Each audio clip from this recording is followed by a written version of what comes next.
Hello everyone. Welcome again to the AHIBS Podcast series. This is a special slot under AHIBS Alumni Voices, and we have invited our alumna today, Fasehah Ali, to talk about brand trust. Okay, but before we get into the topic, Seha, could you please share a brief about your background? Glad to be here. Thank you so much for having me. As said, my name is Fasehah. I graduated from UTM's MBA program last year. I'm currently serving as an Insights Analyst at a media monitoring company right here in Kuala Lumpur. So what I do is I spot the trend, see the emerging theme that is happening, and I turn it into something that is insightful, which is an insight, as we call it. So in specific, our topic for today is making sense of the noise. Why media monitoring matters for brand trust, right? That's the title for today, Siha, right? Yes. Okay, so before we go further on discussing about the brand trust, right? So I would like you to first provide us the meaning of noise in today's media landscape. So why is it really matters? All right, when we say noise, the first thing that we think about perhaps is something that your mother nagged you in the morning, or your children screaming before they went to school. But in media monitoring is referring to something that is perhaps a television news or an online article, or even your cat memes, any social post for that matter. So how does this help our brands to build trust for their audience, right? So from this noise, we can actually separate what is the fact and what is the false information that comes with it.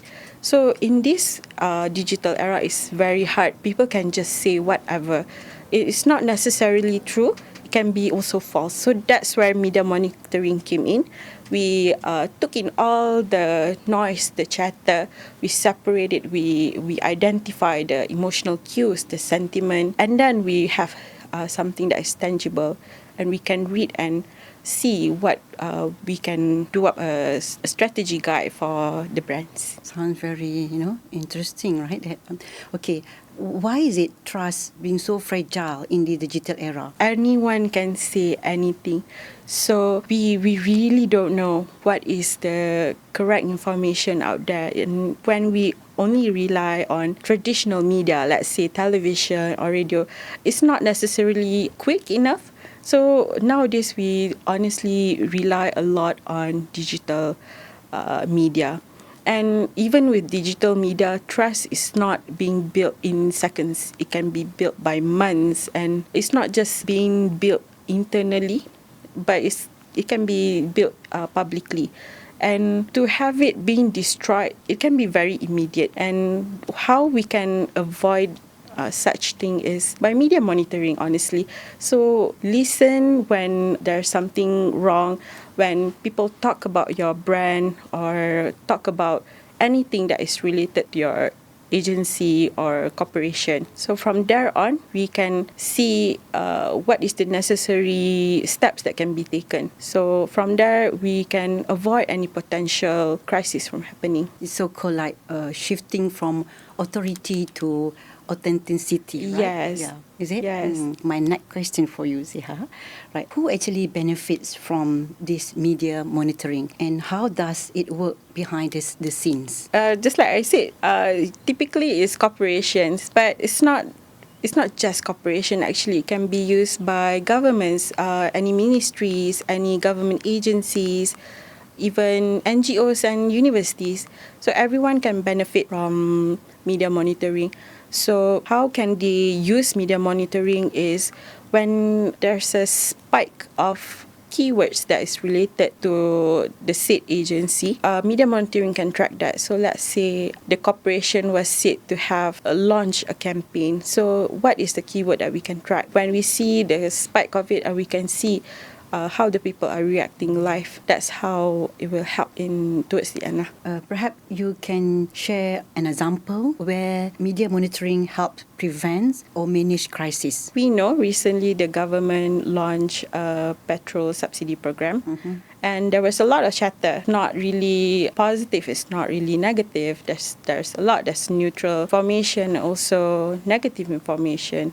as well as a lot of positive information. So in the beginning, people were saying a lot of things because they do not understand the eligibility program and on how to use the subsidy program, right? So from there, we monitor the social media on what are the keywords, whether the government was unfair or being absolutely good with the program or not. When we track down the keywords, that's where other corporations can use the information on how they can spread the information better to identify how they can avoid any misinformation. So they can provide any videos or any FAQs to release. In terms of the professional, right? I mean, how can professionals make sense of the noise in their own life or careers? This can span on any industry. So listening is very important here. The keyword is always listening. When you build trust, it's always listening first. When you listen, you can identify emotion.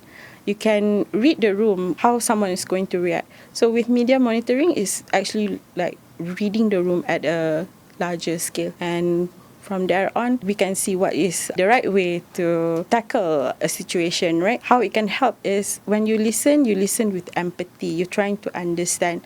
So it will help you to react better. It will help you to think before you speak, give you some buffer time to have a good reaction. So even in your daily life, it helps you to calm your emotions and be more understanding with anyone. Okay, Siha, I think it's very, insightful sharing and also the interesting, the significant explanation that you have provided to us, right?